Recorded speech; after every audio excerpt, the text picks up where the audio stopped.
Jesuit Days, and I am your host today, Big Marla. Thank you for joining us for our first episode of Hollow Week. Today we have the amazing Dorian Philips. Thanks for joining us today. Thanks for having me. But Big Marla's a little tiffed with you today. Why is that? You were supposed to dress up with me today. I did dress up. You did? Yes, look at me. You don't recognize me? No, I don't. Clark Kent.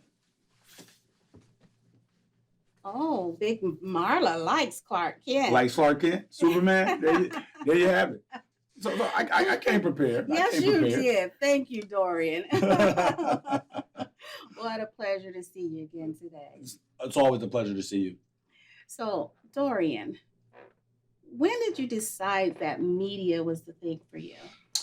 Believe it or not, growing up, I always would watch videos of two guys in particular, Muhammad Ali and Malcolm X. Mm-hmm. And, most people see Muhammad Ali for his boxing and everything that he did there. But I often like to watch the interviews or when different guys would sit him down and Muhammad would get an opportunity to speak on social issues within the community. And what I always noticed is that the media would always try to get a certain story from Muhammad Ali. But just like in the ring, he was clever when speaking to the media and he would come up with different points. Right. And so like when I would hear some of these points, it was just awesome. Like, wow, I know what they're trying to do.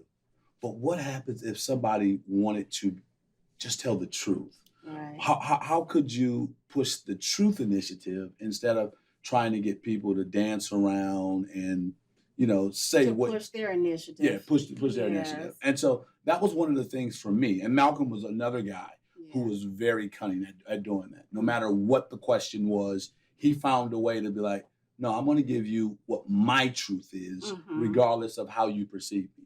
And media is one of those things where people try to push a certain agenda or perception. So. Yes, I love that. I love that. So at what age did you pick up your first microphone? And try to talk. Let's see. I wouldn't say I picked up my first microphone, but I will say I was about the age of 7, and I was in my first play in front of everybody talking and speaking. It was Stone Soup in elementary school, and so that right there was the first time I ever got in front of a large audience and began to speak. You've done a lot in your young career. Was there anyone that inspired you to get into media? I know you mentioned Muhammad Ali, but another person that's doing what you're doing. Yes, someone's doing what I'm doing and better. To be quite honest, I normally don't tell people this, and it can be documented here on your show. But Oprah Winfrey's my cousin. Oh, okay. So my grandfather and Oprah's mom are first cousins. Okay. And I remember I want to say about 5 years old, and Granddad marched Oprah's mom into a meeting with the family. We're actually at a funeral. And you know how you come and everybody comes in together and they're eating. And he's like, well, I want you guys to meet somebody. And I'm not going to say her name. You guys can look it up. But she came in and he introduced us that this is Oprah's mom. And I remember being at 5, like, Oprah. And it was funny because I remember seeing Oprah in like The Color Purple. Wow. Her show was just getting started, talk show. So because I knew that was my cousin, every time I heard Oprah, I would actually tune in. And you had this 5-year-old kid, everybody else is outside. But when Oprah's on, I'm sitting there, I want to see what cuz is doing. So for me, honestly, and just the media mogul that she's ultimately become, I've always watched. Now, have I ever met cuz? No, I haven't. But just to know that's the lineage that I come from, it's like, well, I understand why I have the drive to do what I do because it's in the blood. That's an awesome testimony. Awesome. One day I'm sure you're going to meet her. Oh, yeah. We're going to make that happen. Yes. Tell us about Driven Media Group. So, Driven Media Group is a one-stop shop where people can get video, photography, and we even do television services right under one umbrella. What we believe in doing is capturing people, special moments at that special time, in just their element. And we believe that no matter what it is, what you're doing, we can bring out the best in you Yeah. because we all have those moments that we just won't remember. That's true. Mm. And that's and I've always loved pictures. Mhm. My family would get tired of me putting a camera in their face. They still do to this day. But then they're the ones that come to me going, "Oh, do you have that picture?" But you didn't want to take that picture. But you want to hear something funny? So, like, if I'm in the media realm and I'm doing media, like I got my camera out, I love to take pictures. But if you stop me and we're just getting dressed and we're about to go out on the evening and be like, come on, let's take this picture real quick. I'm like, no, I don't want to do that. So it's one of those things. I understand. Speaking about family, which to me I value so highly, Mhm. congratulations on your new baby. Thank He's not a you. baby, he's a big boy now. Yeah. It's kind of funny. So I normally don't tell people this. I started all over. My oldest is 21. I got a Oh, 6 year yes, old you daughter, and now I did. got a 1 year old. Oh. And the thing about the 1 year old is it's just refreshing. Yeah. You get a chance to, when you have your first kids, you see the things that work, You don't know what what you're didn't work. doing when you Yeah, had the first one. you're finding your way. But Right. this one, oh, it's a walk in the park. I mean, I say he gets away with murder because I'll see him doing something that normally I wouldn't let any other kid get away with. I'm like, he's all right. It's Just let him go. okay. But he's a cute kid. Oh, Love him awesome. to pieces. Many people may know you as the person that does interviews. Mm. Okay. Mm. How does it feel being on the other end of the camera? Being the person that's being interviewed. It actually feels weird. And the reason why I say that is because when I'm interviewing, a lot of times I know what question is coming next. So when you're the guy in what I call the hot seat, you don't know what that person is going to ask you on the other end. That's And true. so, a lot of people just, I mean, it's a The little different. nerves get to them because they don't know what's coming next. So you got me stuttering. Yes, but you said You it, didn't said yo. No, That's why. Hey, you're lucky because like I told you beforehand, if it were me doing this, we'd have like 10 takes. Oh, my goodness. So, can you tell me one of your most memorable moments? As far as like in the industry? Yes. Yeah. I was about 26, 27. And at the time I was working on a television show called And That's What's Up. And I got an opportunity to interview Bootsy Collins. Oh, okay. Bootsy Collins had came into my hometown, Milwaukee, Wisconsin, and James Brown had just passed away, and they were doing like a James Brown tribute, and Bootsy was on tour. And I remember, talking to Bootsy and how like his music inspired the youth, and how they took a lot of his music to go with West Coast hip hop. Right. And how did it feel that the youth had actually picked up his music and ran with it, and they're still picking up his music, and it's going with it.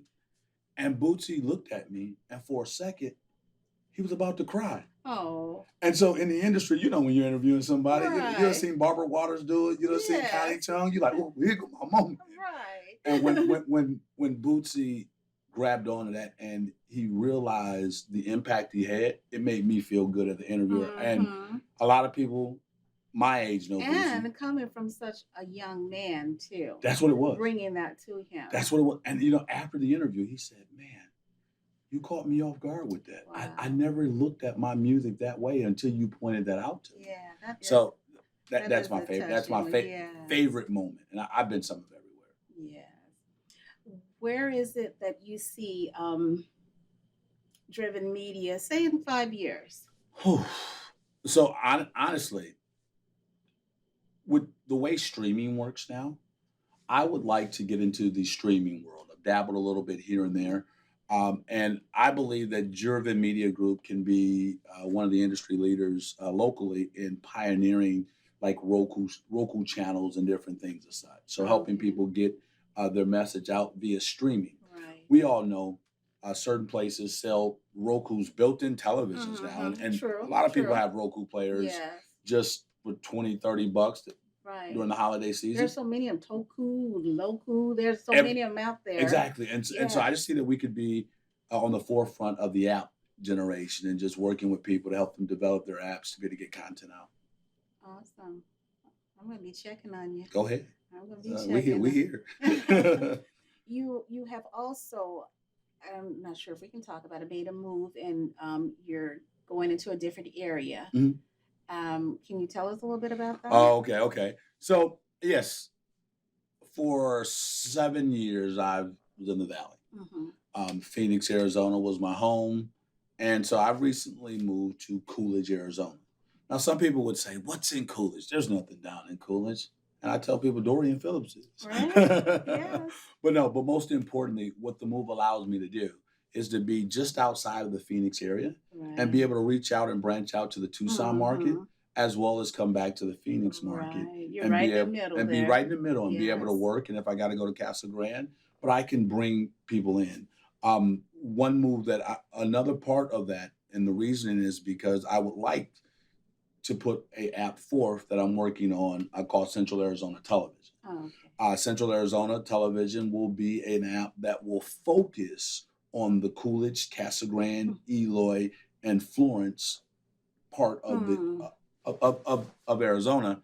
And what we will do is we will showcase a lot of things that are going on in the community. And this way, it helps the community to know what's going on right in their neighboring cities, Right. so that hey, yeah, this little town is doing this. Why don't you get over there this weekend and see how you can be a part of it or participate? That's So great because there's been so many individuals that have done so much to try to bring up to get this Tucson industry mhm, up and running, mhm, and so that I don't want to say like it's a Phoenix or something, mhm. but I know there's a lot of people that have put a lot of work in the Tucson area, so that'll be very nice to see that you, as far as media, is getting something going out there as well. 100%. Right, and 100. we'd like to see that the filmmaking, the fashion, all those industries to get out there and get it going. And that's the thing, like, I believe the people in those areas are doing great things. But in the valley, you really don't hear about it because there's nowhere for you to go and be able to see about it. And so whether you're in That's Phoenix why or we've Tucson, created and Desertwood and Days. hey, come on now, come on now. That's exactly why you guys are here. But Yes. it's outlets like these that make that possible. And so Right. And you're right about that, but as a community, we have to remember to support these mhm, outlets. We have to support the Dorian Phillips, with the Desertwood Days, the other industries that are out there that's trying to make these things happen. mhm. But you know what? We see things once, or if it's not what we want at the moment, we don't pay it any attention 100, anymore. 100%. But they still need continuous support. Mhm. So I love what you're saying, and I definitely want to hear more about what you're doing out there. I would definitely keep you guys in the loop. Yes, most definitely. So where can our audience find you? I am Dorian P. On Instagram, you can also find me DP Top 10 Countdown, or just on social media on Facebook at Dorian Philips. There's only one in town. You got that right. Thank you for joining us today, Dorian. It was such a pleasure. Thank you for having me. And thank you for joining us here today at Desertwood Days, and we will catch you next time.